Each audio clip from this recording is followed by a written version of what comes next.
నిన్నటితో ఆంధ్ర రాష్ట్రానికి దరిద్రం పట్టి ఎన్నికల తీర్పు వచ్చినతో సంవత్సరం పూర్తయిపోయింది. ఈ రాష్ట్రంలో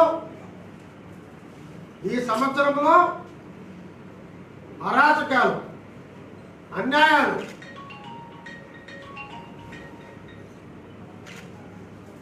విధ్వంసాల పరిపాలన జగన్మోహన్ రెడ్డి గారి పరిపాలన తెలియజేస్తున్నారు.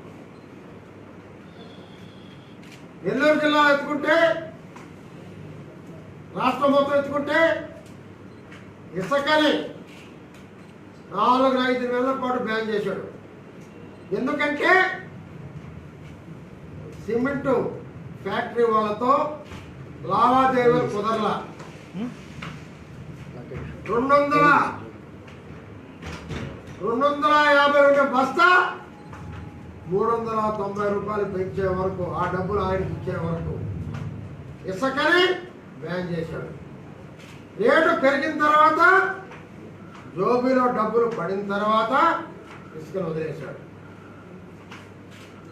ఇసుకేమో మా నెల్లూరు వాళ్ళు ఎవరు వాళ్ళ పొట్టేపాలెం రీచ్, అన్ని రీచ్లు ఖాళీ అయిపోయాయి. తెలుగుదేశం నాయకులు మొత్తం మద్రాసుకి, బెంగళూరుకి పూర్తిగా ట్రాన్స్పోర్ట్ చేశారు. కోట్లాది రూపాయలు సంపాదించారు ఈ సంవత్సరంలో. సరే వైఎస్ఆర్ పార్టీ నాయకులు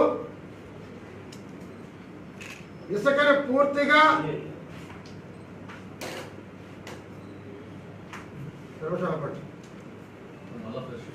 మళ్ళీ స్టార్ట్ చేద్దాం. సరే తీసేయండి కరెంట్ అప్సెట్ తీసేయండి సార్, మళ్ళీ మొదటి నుంచి వస్తాం. సారీ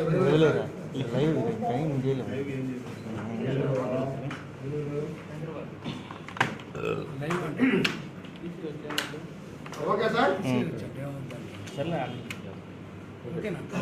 ఓకేనా?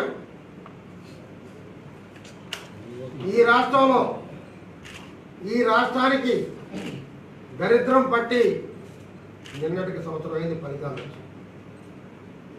ఈ రాష్ట్రంలో విధ్వంసాలు, దోపిడీలు, అరాచకాల పాలన సంవత్సరం కాలంలో జరిగింది. మీకు తెలుసు, ఇసుక 5 నెలలు బ్యాన్ చేశారు. ఒక సామాన్య మానవుడు ఇల్లు కట్టుకోవడానికి ఇసుక లేదు. కారణం ఏంటంటే సిమెంట్ ఫ్యాక్టరీలతో లావాదేవీలు కుదరలా. 250 రూపాయల బస్తా సిమెంట్ బస్తాని జగన్మోహన్ రెడ్డి గారు 390 చేపించి ఆ డిఫరెన్స్ డబ్బులు తన జోబులో వేసుకున్న తర్వాత ఇసుక బ్యాన్ ఎత్తేసాడు. ఇసుక బ్యాన్ ఎత్తేసరికి వైఎస్ఆర్సీపీ నాయకులు అందరూ నెల్లూరు రీచ్లో ఎక్కడ ఇసుక లేకుండా ఖాళీ చేసేసారు. మొత్తం బెంగళూరుకి, మద్రాసుకి తరలించారు. కోట్ల రూపాయల జోబులు వేసుకున్నారని చెప్పి తెలియజేస్తున్నారు. జగన్మోహన్ రెడ్డి కానీ, వైఎస్ఆర్సీపీ నాయకులకు కానీ, మేము చెప్పేది కానీ, ప్రజలు చెప్పేది కానీ, మీడియా రాసేది కానీ, ఎలక్ట్రానిక్ మీడియా చూపించేది కానీ ఏది లెక్కలేదు. ఏమని అంటే ఎల్లో మీడియా అంటారు. మరి కోర్టులు తప్పుపట్టి దాదాపు 60 కేసులు. నాకు తెలిసి నేదురుమల్లి జనార్దన్ మన జిల్లా వాసు ముఖ్యమంత్రిగా ఉంటే మెడికల్ కాలేజీకి వ్యతిరేకంగా ఒక తీర్పు వస్తే రాజీనామా చేసేసాడు అన్నాడు. ఒక్క తీర్పు. నీలం సంజయ్ రెడ్డి గారు బస్సు రూట్ల మీద ఒక వ్యతిరేక తీర్పు వస్తే రాజీనామా చేశాడు. 1, 2, 60 కేసులు ఈ రాష్ట్ర ప్రభుత్వానికి వ్యతిరేకంగా వస్తే, ఈలో చిత్తశుద్ధి ఉంటే, ముఖ్యమంత్రి గారికి సిగ్గుంటే వెంటనే రాజీనామా చేయమని డిమాండ్ చేస్తున్నా. నెల్లూరు జిల్లా ఎత్తుకుంటే సోమశల నీళ్లు, మన మంత్రి అనిల్ కుమార్ యాదవ్ గారు దానికి మంత్రి. దాదాపు 10,000 క్యూసెక్కులంటే ఒక్క టీఎంసీ అంటే తమాషా కాదు. ప్రపంచంలో ఎక్కడా జరగలేదు. నీళ్ళకు ఒక కమిటీ ఉంటుంది, ముందుగా చర్చించుకుంటారు, నీళ్లు వదిలేటప్పుడు దండోరా వేసి ఆ ప్రాంతంలో నీళ్ళు వదులుతారు. అట్లా కాకుండా దొంగతనం జరిగిందని ఒప్పుకొని మంత్రి అనిల్ కుమార్ యాదవ్ గారు ఇంజనీర్ని సస్పెండ్ చేశారు. అంటే దొంగతనం జరిగినట్టే కదా, దాంట్లో భాగస్వామ్యం అనిల్ కుమార్ యాదవ్ గారికి ఉన్నట్టే కదా అని అడుగుతున్నా. నువ్వు ఎందుకు రాజీనామా చేయవు? అధికారుల్ని అనవసరంగా సస్పెండ్ చేసినప్పుడు నీ శాఖ, నీకు సంబంధించిన శాఖ, నువ్వు ఎందుకు రాజీనామా చేయవు అనిల్ కుమార్ యాదవ్ గారిని అడుగుతున్నా. ఈ ప్రభుత్వం విధ్వంసంతో స్టార్ట్ అయింది, ప్రజావేదిక కూల్చడంతో. ఎక్కడా అభివృద్ధికి ఫలాలు లేవు. అమ్మఒడి అన్నారు, మొత్తం 15,000 ఇచ్చారు. మద్యపాన నిషేధం ఉన్నారు, 60 రూపాయల బాట్లు 210 రూపాయలు చేశారు. ఆ బ్రాండ్ ఏదో మనకు తెలియదు, పిచ్చి బ్రాండ్లు. జగన్మోహన్ రెడ్డి గారికి సంబంధించినటువంటి కంపెనీ. ఆయనకి ఏది ఎక్కువ ఉడుకులిస్తే ఒక కేసు అమ్మితే 800 రూపాయలు ఇవ్వాలి ఆయనకి. అటువంటి ఫ్యాక్టరీలకి మందుకు అన్ని చేశారు. ఏ బ్రాండ్ లేదు, పిచ్చి బ్రాండ్లు. ప్రజలకి తాగితే విరోచనాలు అవుతాయి, తలకాయ నొప్పి వస్తుంది, జ్వరం వస్తుంది, క్యాన్సర్ వచ్చే ప్రమాదం ఉంది. అయినా తన డబ్బు కోసం ఈరోజు ఇంత నికృష్టపు పాలన కూడా జగన్మోహన్ రెడ్డి గారు పాల్పడుతున్నారు. మరి 15,000 ఇచ్చి అమ్మఒడిని ఆ ఇంట్లో 50,000 నొక్కుతున్నాం. ఆటో వ్యక్తికి 10,000 ఇచ్చి ఇప్పుడు ఫైనల్ వాళ్ళ మీద ఫైన్లు వేసి సంవత్సరానికి 25,000 నొక్కావు. మరి టైలర్లకు డబ్బులు అంటున్నావు. వైసీపీ వాళ్ళు ఎవరు టైలర్లు పెడితే వాళ్ళ పేరుకి ఇస్తున్నావు. అసలైన టైలర్కి ఇవ్వడం ఉన్నా, ఎవరు టైలర్లు లేరు అక్కడ. మరి అధ్వానమైన పరిస్థితి. విద్యుత్ శక్తి, కరెంటు బిల్లులు ఈరోజు చూస్తున్నాం. ప్రతి ఇంటిలో ప్రతి మహిళ మందుతో కన్నీళ్ళు పెట్టుకుంటే విద్యుత్ శక్తి బిల్లులతో ఎక్కి ఎక్కి ఏడుస్తున్నారు. మేము కట్టగలమా? కరోనా సమయంలో కూలి లేదు, నాని లేదు, ఉద్యోగం లేదు, ఇంకొకటి లేదు, మాకు సగం డబ్బులు ఇస్తున్నారు. వేలు బిల్లులు వస్తే ఎలా కట్టాలని మహిళ ఇళ్లలో లబోదిబోమంటున్నారు. అదేమంటే మంత్రులు, ఎమ్మెల్యేలు స్టేట్మెంట్ ఇస్తున్నారు. ఆయన ముఖ్యమంత్రి గారు ఏం మాట్లాడలే. ఆయన చిద్విలాస్గా చిదంబరం స్వామిలాగా ఆయన ఊహల్లో తేలాడుతున్నాడు ముఖ్యమంత్రి గారు. మంత్రులే సమాధానం, ఎక్కువ వాడారు అంటే ఏ సంవత్సరం ఇప్పుడు స్వాతంత్రం వచ్చిన తర్వాత వాడకుండా ఇది ఒక్క నెలలోనే వాడారా? కరోనాలో మీరు ఏం సాయం చేశారు? ప్రజలకి 1000 రూపాయలు ఇచ్చి మార్చుకున్నారు. దాతలు ముందుకు వచ్చారు, పాపం కాపాడారు. వాళ్ళకి ఆంక్షలు పెట్టారు, వాళ్ళకి వెనక్కి వెళ్ళిపోయారు.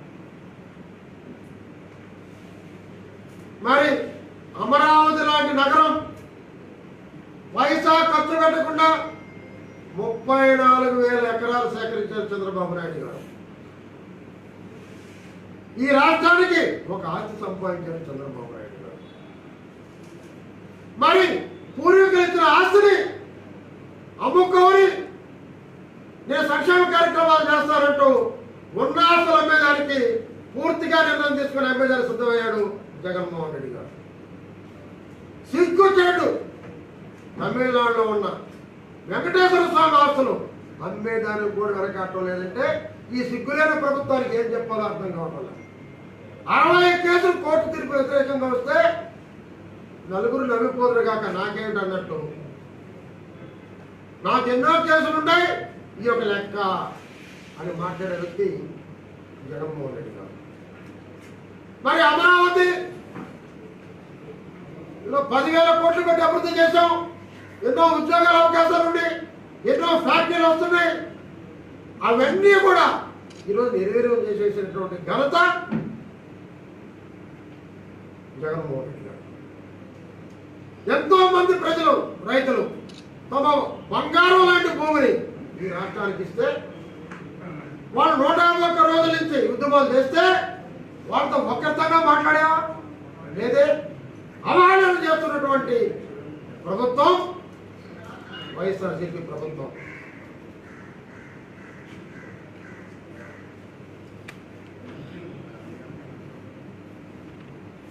మరి పోలవరం ఆంధ్రప్రదేశ్ జీవనాడి పోలవరాన్ని చంద్రబాబు నాయుడు గారి మీద కక్షతో జరగకూడదని నవయుగాకు మార్చి నీ మనుషులకు ఇచ్చుకున్నావు.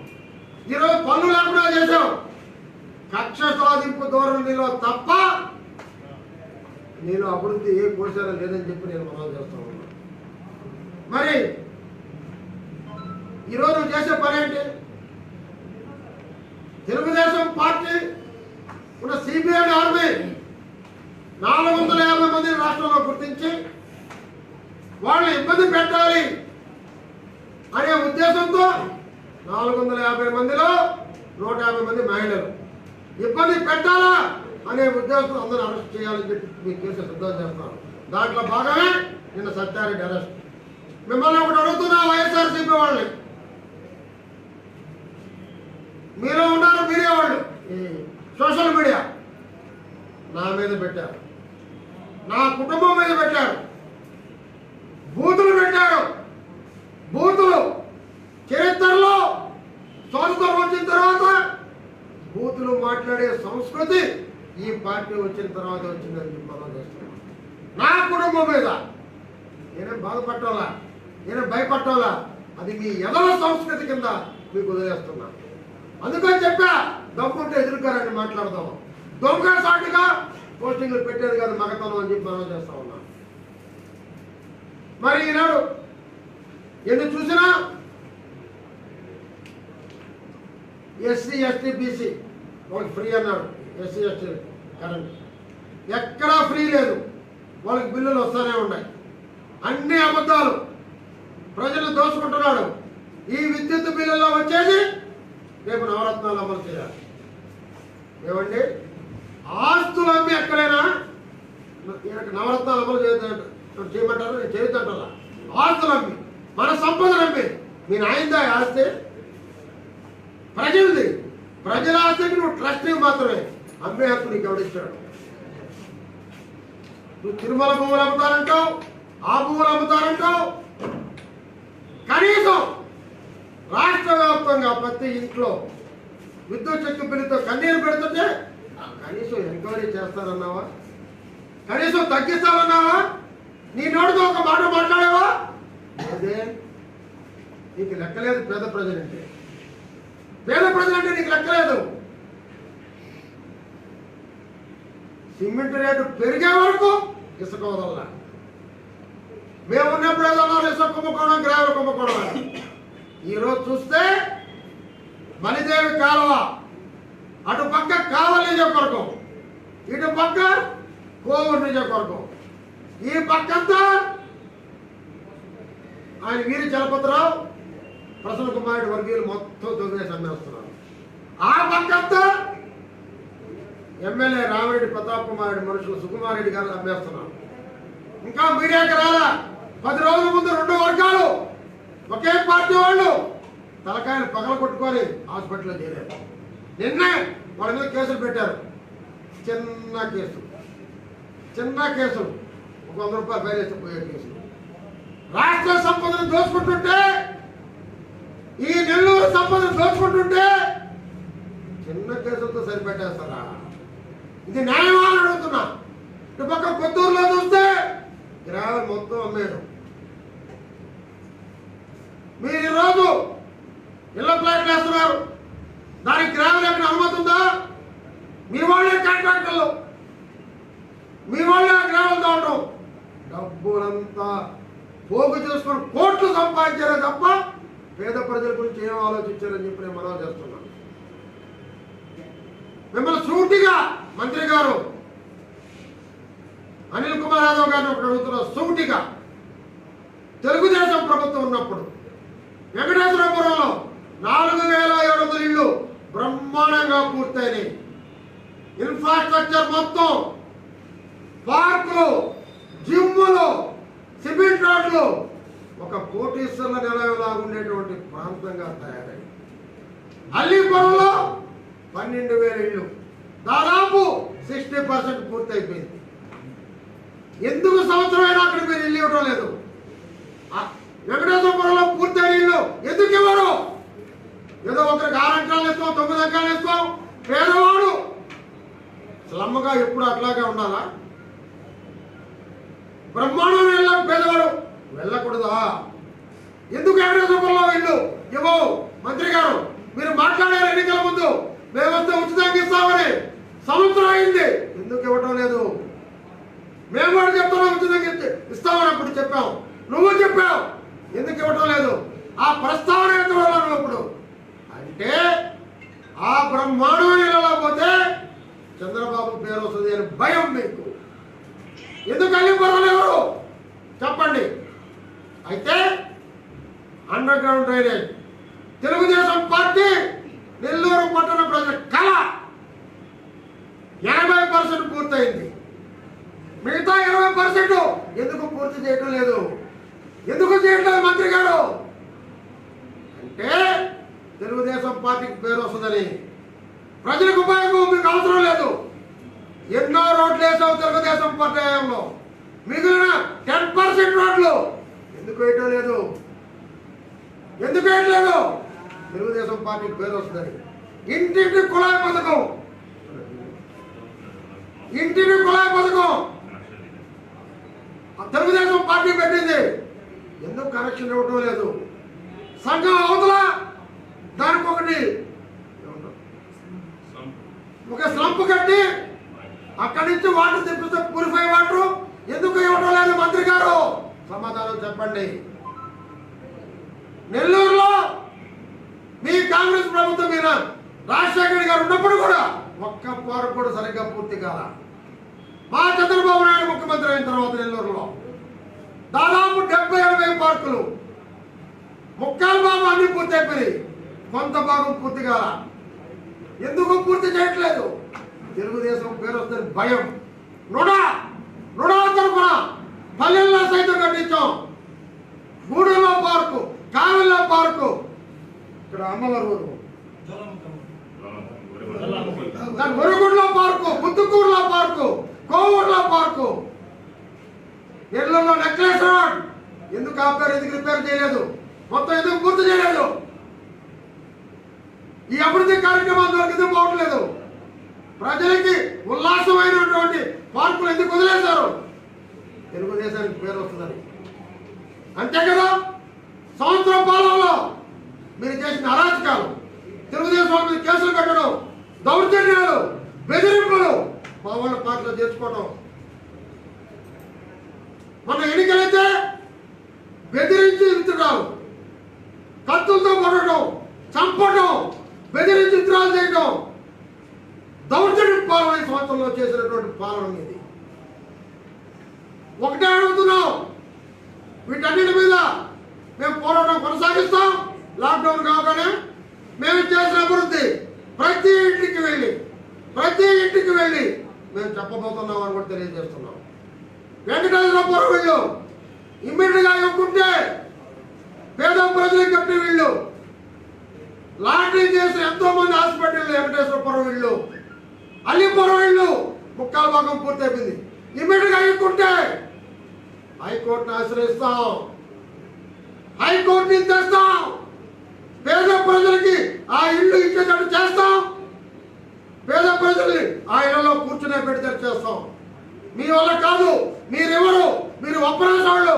ఉచితంగానే ఆ ఇల్లు పేదలకు అందేటట్టు చేసి హైకోర్టుకి వెళుతున్నాం, హైకోర్టుని తేబోతున్నాం అని కూడా మీకు తెలియజేస్తున్నాం. అతి త్వరలో పార్కులు పూర్తి చేయండి, నెక్లెస్ రోడ్డు పూర్తి చేయండి, అండర్ గ్రౌండ్ డ్రైనేజ్ పూర్తి చేయండి.